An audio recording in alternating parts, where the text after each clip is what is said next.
All right, Matthew 13, 31 to 33. Let's see, before we get into that, though, let's kind of remember where we are and what's been going on. So the disciples, of course, they certainly believe that Jesus is the Messiah, but they're getting confusing signals from him about this messiahship, because their expectations of the kingdom was much different from what he is now explaining. And, they're expecting him to come in glory and power and big events and punish all the evildoers and big parades and, and everything else. And they're not seeing that. Just for a second, flip back to Micah, if you can find it. Oh, goodness. Go to Daniel, turn right somewhere, then there's Micah. There he is. Micah chapter 4.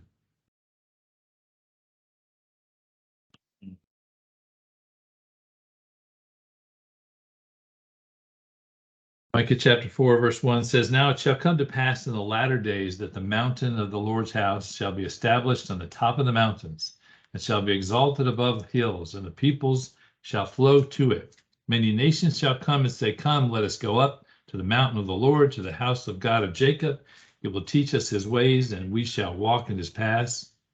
For out of Zion the law shall go forth, and the word of the Lord from Jerusalem. He shall judge between many peoples, and rebuke strong nations. They shall beat their swords into plowshares, their spears into pruning hooks. Nation shall not lift up sword against nation, neither shall they learn war anymore. But everyone shall sit under his vine and under his fig tree. No one shall make them afraid, for the mouth of the Lord of hosts has spoken it. For all people walk each in the name of his God, but we will walk in the name of the Lord our God forever and ever." So this is the picture that's in the disciples' minds, right? No more war. Everybody has their own fig tree. Everything is going great. Everything's amazing. And Jesus is talking about a very different kind of kingdom, a kingdom that has these tares in it, a kingdom that's that has evildoers. And in fact, instead of talking about what he's going to do to the evildoers, he begins talking about what the evildoers are going to do to him. And it just does not make any sense to them. But it's interesting, one of the place in the Gospel of John, I can just read it to you if you like, in John chapter 18. I'm never going to find John in the Old Testament. In John chapter 18,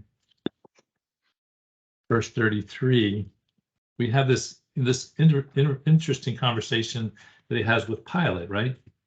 Verse 18:33 of John, it says, "Then Pilate entered the praetorium again, called Jesus and said to him, 'Are you the king of the Jews?'" Right? He's asking the same question the disciples are asking. And Jesus answered, "Are you speaking for yourself about this, or did others tell you concerning me?" And Pilate answered, "Am I a Jew? Your own nation and the chief priests have delivered you to me. What have you done?" And Jesus answered, "My kingdom is not of this world. If my kingdom were of this world, my servants would fight, so that I should not be delivered to the Jews. But now my kingdom is not from here." Pilate therefore said to him, "Are you a king then?" And Jesus answered, "You say rightly that I am a king. For this cause I was born, for this cause I have come into the world, that I should bear witness to the truth. Everyone who is of the truth hears my voice." So this is the conflict, right? We got Micah talking about this kingdom that everyone bows down to Israel at some point, and there's no more war. Everybody has their own stuff. But then Jesus talks about a different kingdom, a different kind of kingdom, and that is the tension that really brings us to these parables. And again, it takes us, in chapter 13, that key verse 11, where he talks about the mysteries of the kingdom, the mystery kingdom. This is, again, and I know I'm repeating some of this stuff, but it's important context as we jump into this, that, this is something that's not seen in the Old Testament, this mystery kingdom, this time, that's in between, if you will. And so then we looked at these couple of parables already, right? The parable of the soil, which really, again, was saying, hey, there's going to be rejection. When you guys go out to preach, you guys go out to teach, there's going to be rejection. There's going to be people that don't accept this message. And then the parable of the tares was really about to say that those And when we find out who these people are that reject him, we're not going to be wiping them out. They're going to be hanging around. They're going to be living side by side with you until the end of the age. That's what it really was about. How do we treat those rejectors? So now we're getting to the point that the disciples are kind of saying to themselves, well, wait a minute. The other thing I'll just remember from last week's lesson, I mentioned that the tares were spread out among the wheat. In other words, the point I made was that there was a lot of tares, and it was all in and about the wheat. And so, when Tom Long gets here, we'll have something special. But right now, we'll just, just continue. Do we have to wait that long? Welcome back. Welcome back. No, so again, I think at this point, the disciples going, hey, there's going to be a lot of tares. There's going to be a lot of evil in the world. And there's only a few of us, right? There's only a handful of us that are following you. And evil is going to be so powerful. Are we going to get choked out? Are we going to, is the message going to get choked out? Are we going to get choked out? And so really the parables that we have following it is really to encourage them to say, no, it's going to be very different from that. Now, before I get into the parable of the mustard seed here in verse 31, I actually want to go and look at another parable in the Gospel of Mark. What's interesting is, so turn to Mark chapter 4. In Mark chapter 4, what we have here is a parable that's not in Matthew and not in Luke. So it's a unique one, but it also has to do with seeds and sowing. And I just thought it would be worthwhile to look at that because it's a nice intro into this mustard seed. And what's interesting in Mark is that this parable in Mark chapter 4, verse 26, is put right before the parable of the mustard seed. And so I think it's an important perspective that we need to have before we get into the mustard seed. So let's look at that in Mark chapter 4, verse 26. Mine says, and he said, the kingdom of God is as if a man should scatter seed on the ground and should sleep by night and rise by day, and the seed should sprout and grow, and he himself does not know how. For the earth yields crops by itself, first the blade, then the head, and after that the full grain in the head. But when the grain ripens, immediately he puts his sickle because the harvest has come. So again, he's explaining what the kingdom of God is like, right? The kingdom of God is as if, or is like, a man scattering seeds on the ground. Now, in this particular case, the man here cannot be Christ, right? The man here actually has to be someone else, because this man sleeps at night and he doesn't understand how the seeds grow. Well, neither of those things could be attributed to God, to Christ, right? He doesn't sleep. He doesn't. He knows how the seed grows. So this is someone else who is scattering the seed, and frankly, this is the disciples again, right? He's trying to teach them, when you go and scatter seed, this is what is going to happen, right? When you scatter the seed, and then when you sleep, when you rest, then the seeds take hold in the ground. They yield their crop, first the blade, the head, and finally the full grain of the head. And he himself does not know how, right?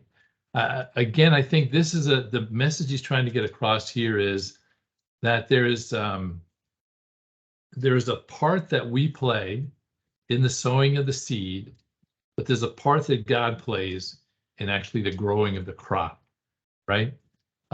You remember this message, from 1 Corinthians. Let me just look there a minute. 1 Corinthians chapter 3.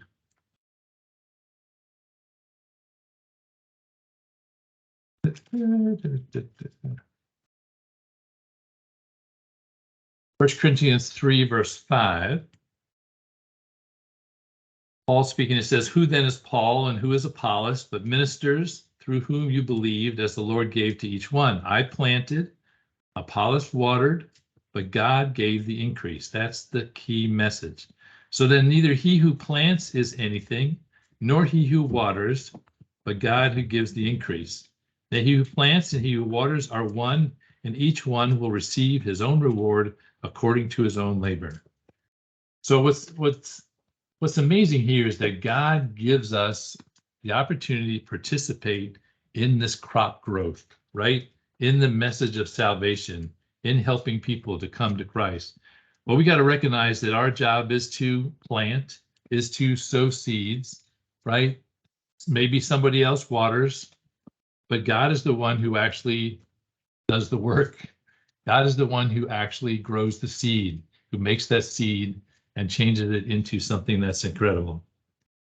So I think that's the first message that I want to make sure we see before we go into the mustard seed, right? That it is God's job to do his part, and God gives the increase, and it's not ours. But God does allow us to be a part of this incredible process, right? By putting the seeds out. And then, the other thing it says, he puts the seeds out and then he sleeps. He doesn't put the seed out and then worry about the seed, right? He doesn't put the seed out and wonder if God is going to do his part. He puts the seed out knowing that God is going to bring the rain, God is going to bring the sunshine, God is going to allow those seeds to grow.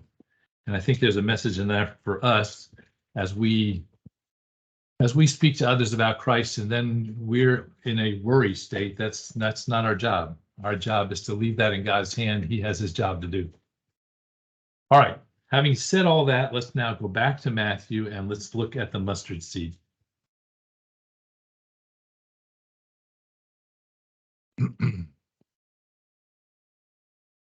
All right, so chapter 13, verse 31 says, another parable he put forth to them, saying, the kingdom of heaven is like a mustard seed, which a man took and sowed in his field, which indeed is the least of all the seeds. But when it is grown, it is greater than the herbs and becomes a tree, so that the birds of the air come and nest in its branches. So first of all, a mustard, mustard seed is part of a mustard plant, right? Mustard is, even in those days, was used as a flavoring. It also had some medicinal value that they used it for in those days, right? But it is something that's familiar to us even these days. In verse 34, in verse 32, right? It's the least of seeds. I got to tell you that the commentaries spend way too much time talking about this being the least of seeds. Then maybe it's not the least of seeds, and why is it not the least of seeds, and what is the least of seeds, and blah blah blah blah blah. I think Jesus is just saying it's a really small seed. It's trying to make out well, this is not the least. Or what was funny was people bending over backwards and turning their eyes to the left to make it so that Jesus is telling the truth here, that it is absolutely the smallest seed of the edible greens in that particular part of Israel, etc. I don't think Jesus was worried about being absolutely correct in botany here. He's just trying to say it's a really small seed.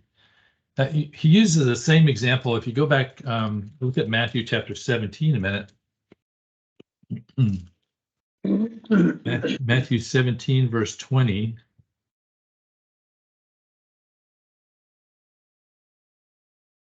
Matthew 17:20, mine says, so Jesus said to them, because of your unbelief, for assuredly I say to you, if you have faith as a mustard seed, you will say to the mountain, move from here to there, and it will move, and nothing will be impossible to you, right? So, we'll talk about that when we get there. But the point is, he's just saying that if you had a little bit of faith, a very small amount of faith, like a mustard seed, so don't get too worried about, well, is this the smallest or is this the not?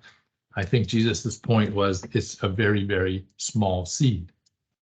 And then the other half of the concerns about this verse is the rest of the verse, which is the least of the seeds, and when it is grown, it is greater than the herbs and becomes a tree, so that the birds of the air come and nest in its branches. Well, if you know a mustard bush, it's a shrub. It can be a large. I mean, today in people that plant these things, it's typically a pretty small shrub. But in those days, it was more like a large shrub, maybe 7 to 8 feet tall. There were some varieties that grow 12 to 15 feet. So it's a very large shrub. I mean, as it says here, right? Grown, it is greater than the herbs. It's one of the largest herb bushes, and becomes a tree, becomes like a tree in its size, in that even the birds of the air come and rest in it. So again, there's a lot of discussions in the commentary as well. Is it really a tree? It's not really a tree. It's an herb. It's not a tree. Blah blah blah blah. Again, I think Jesus' point was, it was really small, and it becomes very big. Right? That's the only thing that he's trying to get across here. And frankly, I wasn't going to waste your time talking about botany. So what's the seed? What's the seed here that is planted and that grows?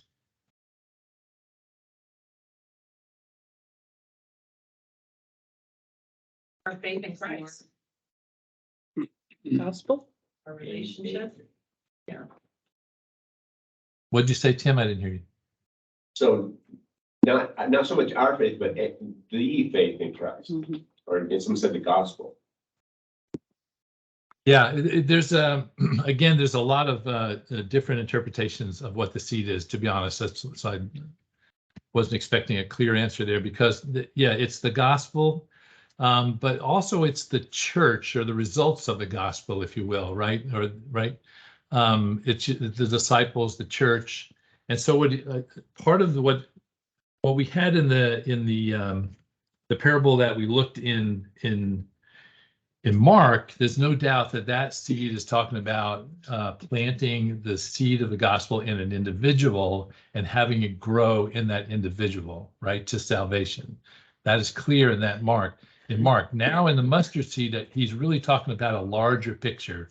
He's talking about the seed being disciples, or being members of the church, and the church will grow. The impact of the gospel will grow. So it's not about an individual here, it's more about the impact of the gospel or the church itself. So he's saying here that the kingdom of Christ, the kingdom of Christ's disciples will start small, but eventually it gets very large. I do want you to turn for a minute back to Isaiah chapter 54.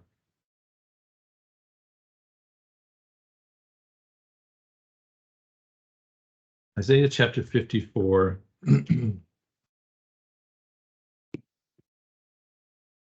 Verse 2.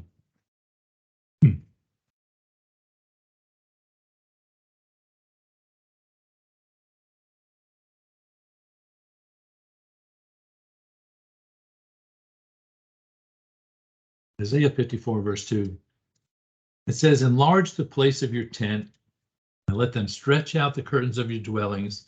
Do not spare, lengthen your cords, and strengthen your stakes. So he's saying your tent, where you're dwelling, get ready. It's about to get bigger. Verse 3, for you shall expand to the right and to the left, and your descendants will inherit the nations and make the desolate cities inhabited. Do not fear, for you will not be ashamed, nor be disgraced, for you will not be put to shame. For you will forget the shame of your youth. You will not remember the reproach of your widowhood anymore. For your Maker is your husband, the Lord of hosts is his name, and your Redeemer is the Holy One of Israel. He is called the God of the whole earth. So again, the whole message here to the disciples is, yeah, it looks like you're pretty weak right now, right? We got just a handful of people.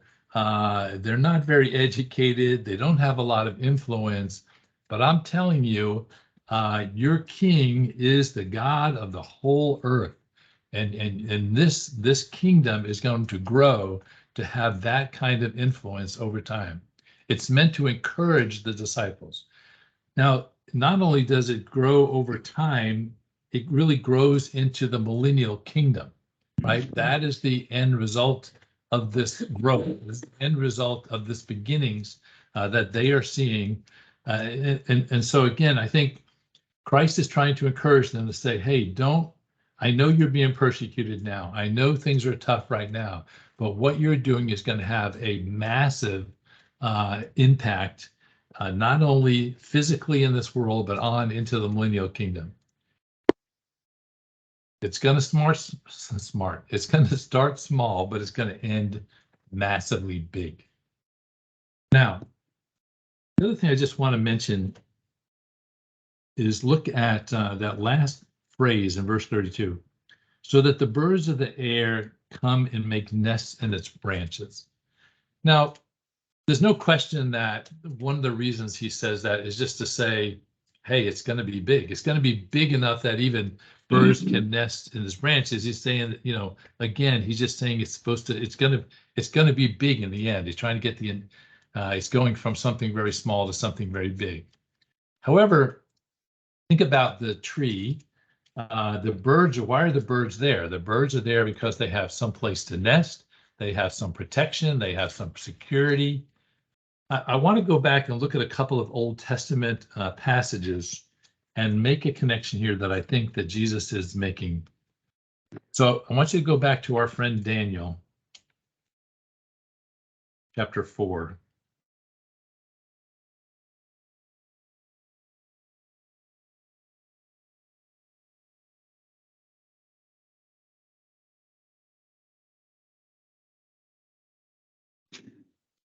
Daniel chapter 4. We'll start at verse 10. So here we have, you remember in Daniel, Daniel was having fun with Nebuchadnezzar and interpreting his dreams. And here we have a dream by Nebuchadnezzar in chapter 4, verse 10.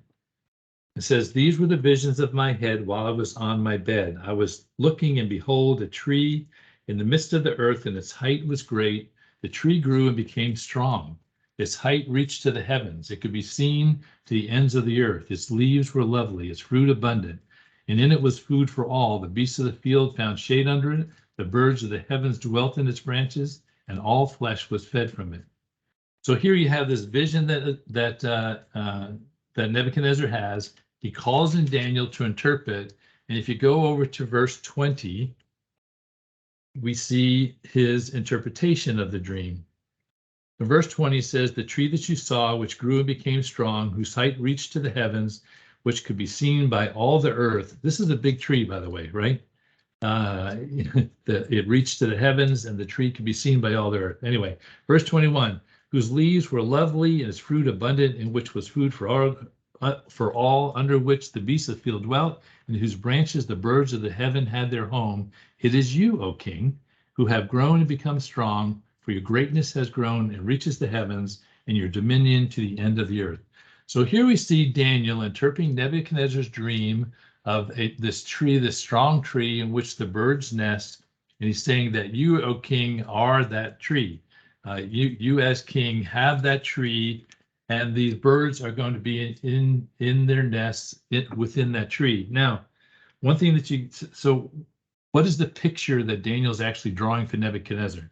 The picture that he's drawing is that the Babylonian kingdom is going to have a huge extent, and that it will cover over many, many nations that are there at that time, and those nations will find their home underneath Babylon. So, we think of Babylon as this really bad nation, but, during that time, it's kind of like Rome during its heyday. They built roads, they had the aqueduct system, etc. They built a lot of things that were very valuable to all the nations that were connected to the Rome.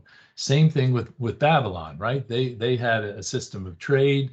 They had ways that people could barter with one another. So the nations that were underneath Babylon during that time actually fared pretty well. Yes, they were sold into slaves, etc. It wasn't like it was a wonderful situation, but because they had the cover of Babylon, they weren't being attacked. They had some security. They had food to eat, etc., etc. So that's the picture that Daniel is drawing about Nebuchadnezzar. And I want to show you another picture very similar. Look at Ezekiel. Just turn back a couple of pages to Ezekiel chapter 31.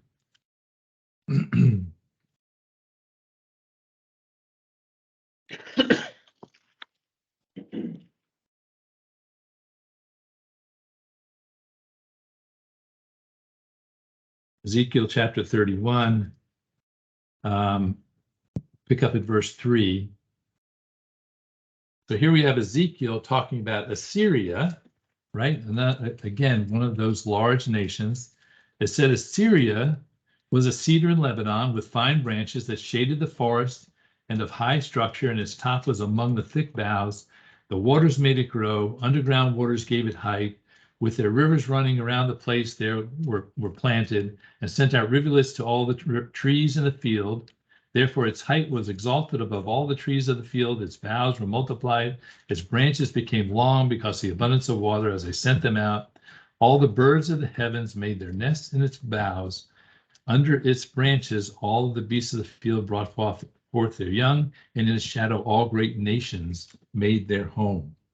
Okay, so all I'm trying to say to you is this picture of this great nation that is a tree in which the nations, all the nations find their home, I think is the same picture that Jesus is using here now back in Matthew chapter 13, when he says to them, and the birds of the air come and nest in its branches. So what he's saying, I believe, is that when this kingdom becomes grown and is a tree and covers the whole earth, i.e., in the millennial kingdom, that all of the nations will come under its control, underneath its protection, even those who are not Christians get the benefit of the Christian nation protection, right? Of the millennial protection of Christ being on the earth. So what's interesting is that we see the same thing today. Wherever Christianity flourishes, the people who are sheltered in its branches benefit, even if they don't know Christ. Right? It's way better to live in America, which is a quote Christian nation, right, than it is to live in an Islam nation where there is abuses of women and children, et cetera, right?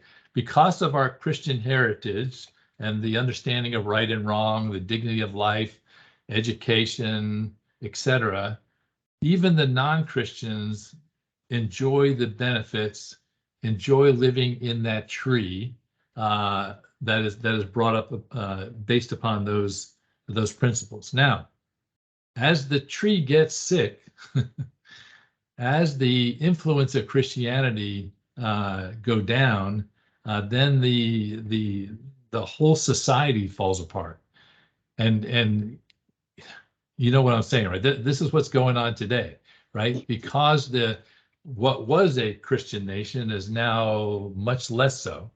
We're seeing the whole idea of what's right and wrong, the dignity of life, the education process, the dignity of women, or what is a woman, getting all messed up.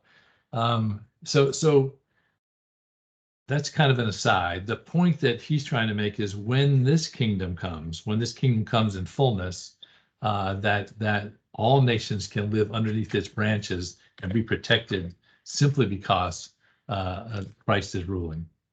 Let me just pause there. I threw out a bunch of stuff. Any commentary on that? Or it just went over your head? All right. Listen, the main message he's trying to say is be encouraged. This thing that is small now is going to get large. This thing that looks like there's no way it's going to last is going to last. And it's going to last right into the millennial kingdom when every knee shall bow. So, all right, let's go on to verse 33.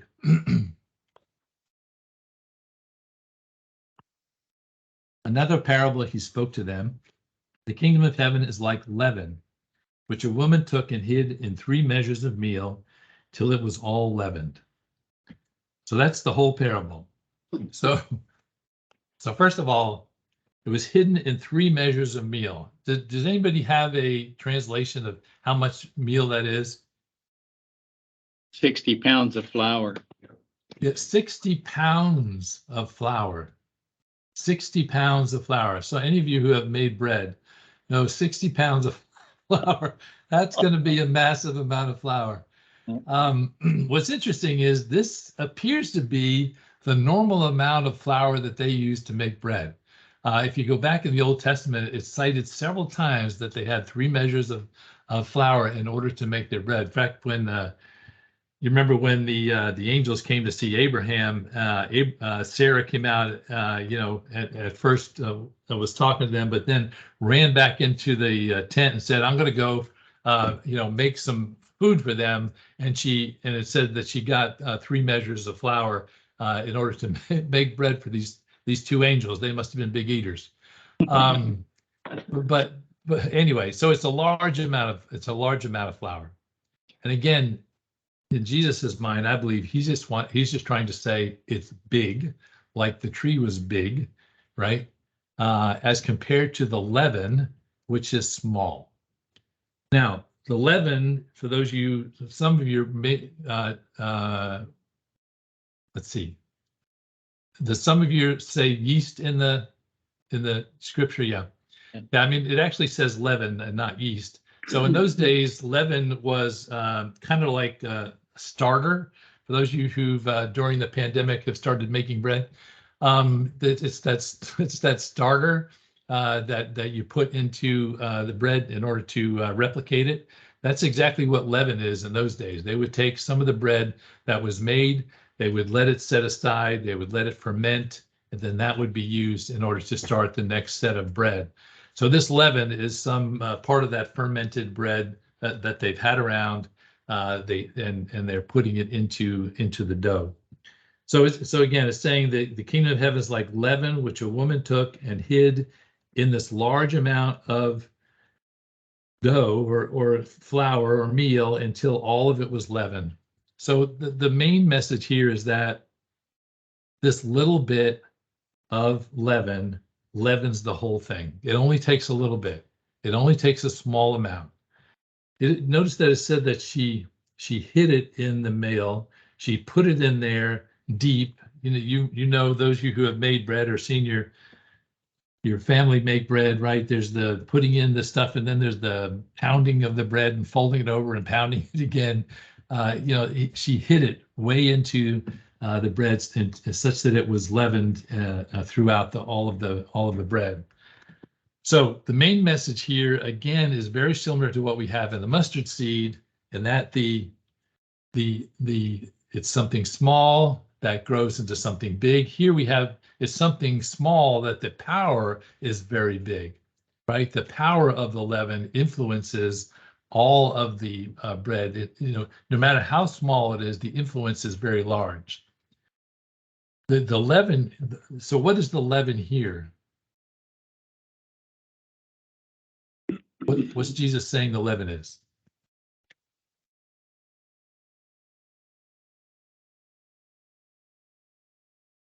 Let me ask that another way. What is Jesus saying the leaven is? Believers in the world. It's the people. The kingdom of heaven. Yeah, okay, good, thank you. Yeah, the kingdom, the leaven here are Christ and his followers, right? And they are impacting the whole dough, the whole batch, the whole 60 pounds. Everything gets influenced by them. We are supposed to be influencers, not in the social media sense, but in the real sense of the salt to the world, right? Now, I do have to deal with one issue here. And if you go, I want you to turn to Luke chapter 12, because there's an alternate understanding of this verse, which I think is wrong, but I won't tell you that right up front. Luke chapter 12, verse 1. It says, in the meantime, when innumerable multitude of people had gathered together so that they trampled one another, he began to say to the disciples, first of all, beware of the leaven of the Pharisees, which is hypocrisy. For there's nothing covered that will not be revealed, etc., etc. Beware of the leaven of the Pharisees, which is hypocrisy. So here he's saying that leaven is hypocrisy. It's the leaven of the Pharisees, hypocrisy. And now also hold that in mind and go to Galatians chapter 5.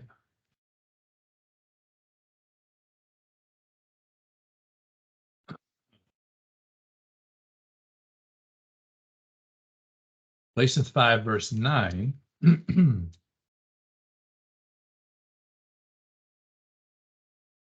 Right, you've seen this verse before. Galatians 5:9 says, "A little leaven leavens the whole lump." And here he's verse 10. "I have confidence you in the Lord that you will have no other mind, but he who troubles you shall bear his judgment, whoever it is." Right, so he's telling them, don't allow sin into your life. Don't allow, verse 7 says, "Who hindered you from obeying the truth?" Right, a little leaven leavens the whole lump. And then finally look at 1 Corinthians chapter 5. Oh, I'm in the wrong book. 1 Corinthians chapter 5, verse 6.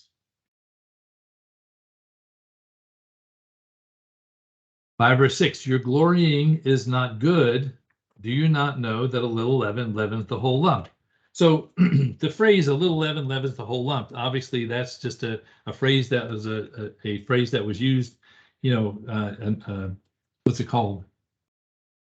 A phrase that was used over and over. There's a word for that. Anyway. Repetitive?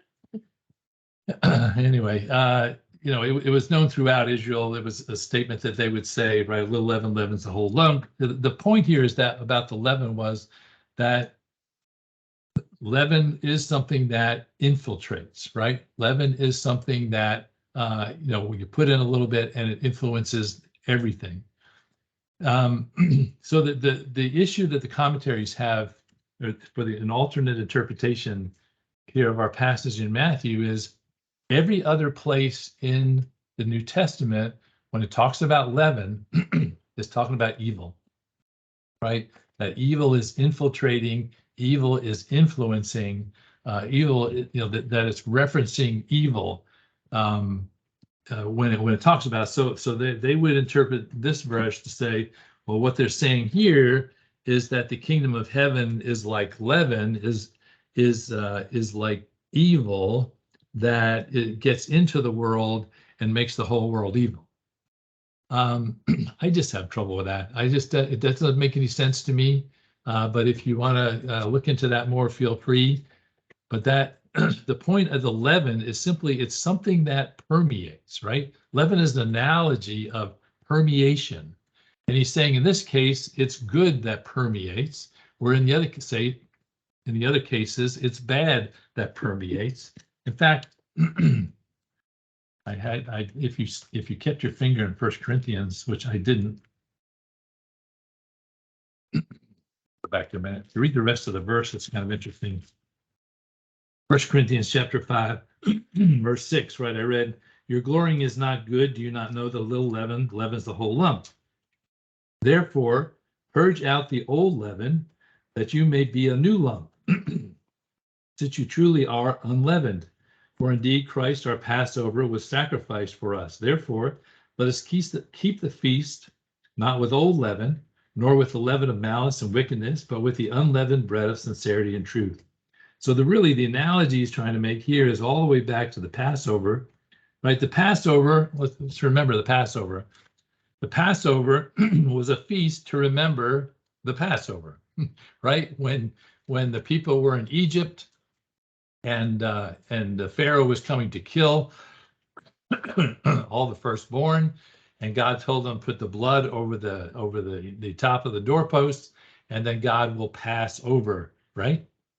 So the feast of the Passover was to remember that. And so he's saying to them, in the Passover meal, then they're supposed to eat unleavened bread because when they left Egypt, they were supposed to leave everything behind. And leaven, in order for it to work, has to hang around for 7 days or so, maybe 2 weeks even. Right? So they're saying you don't want to bring anything that was from Egypt, not even the leaven. So let's just make unleavened bread as to remember the Passover, to remember that we left everything behind in Egypt. So that's the picture he's trying to make, right? Is that this leaven is something that permeates, and you want to leave behind the evil. You know, he says here even malice and other things. You want to leave that behind. You don't want that to leaven your life. But he is saying here that the kingdom is to be like good leaven, is to be a leaven that you bring forward. Because remember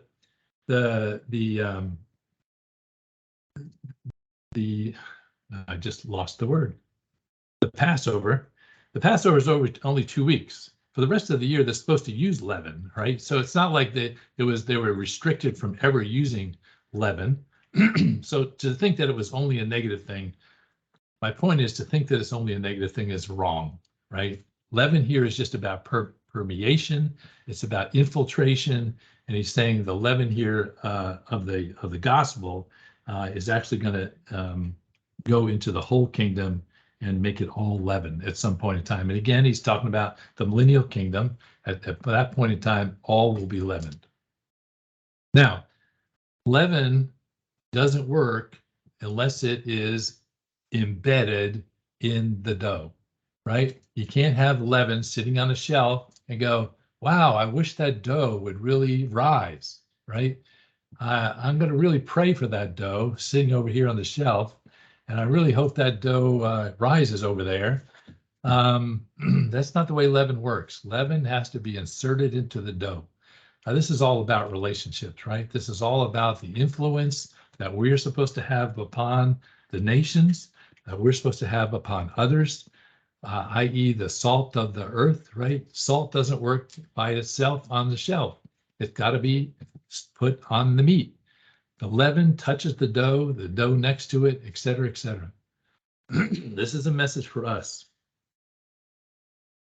The positive influence on the world comes from within, comes from that stuff that's hidden, so that we can influence the world. All right, I'm going to just pause there. So let's summarize. The mustard seed, the idea was, no, let's go all the way back to the parable of the seed in Mark.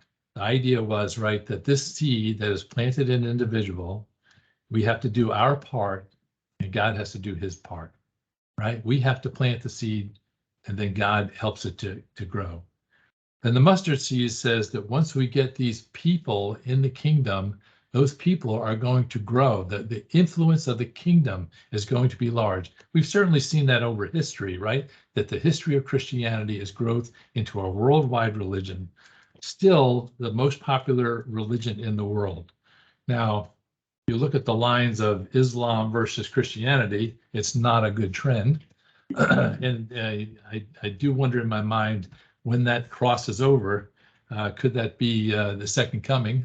Might be a fun time for it to happen, but hey, I'm not in charge. But anyway, the kingdom has grown amazingly, and frankly, even if it did not grow on this earth amazingly, we know that in the millennial kingdom, it's going to be over the whole earth, which is the point that he's trying to make. And then the last point, really, of the leaven is about the influence, the power of the influence, the power of the gospel that we are to share with others. It's a powerful, that seed that is planted is way more powerful than our words, than our actions, than the things that we do, right? Because the Holy Spirit is at work, because God's at work, they're the ones who grow that seed, who make it into something that is real in a person's life. Right? That's the parables of the mustard seed and the leaven. Any thoughts? Any comments? You got it? Again, it was to encourage the disciples. They're seeing a mess. And he's saying, no, no, no, what you're seeing is just a small part and the very beginnings of something huge that's about to happen. You know, from our side, it's like, why would he be teaching this lessons? No big deal. We've seen this become a worldwide, blah, blah, blah, blah, blah. But you got to realize these guys hadn't seen anything.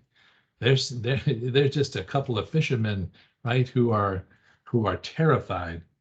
They needed this encouragement, and frankly, we need this encouragement in this day, right? As we see the tears strengthening.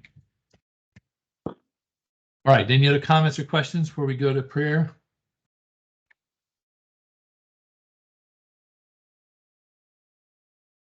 All right. Prayer request time. Joanna.